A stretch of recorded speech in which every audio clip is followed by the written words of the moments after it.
رسول اللہ صلی اللہ علیہ وآلہ وسلم سب لوگوں سے زیادہ جواد سخی تھے، اور رمضان میں دوسرے اوقات کے مقابلے میں جب جبرائیل علیہ السلام آپ صلی اللہ علیہ وآلہ وسلم سے ملتے بہت ہی زیادہ جود و کرم فرماتے۔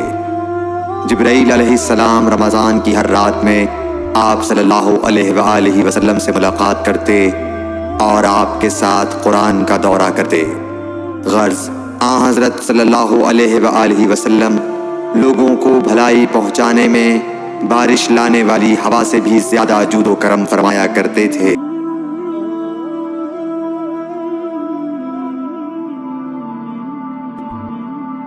Oh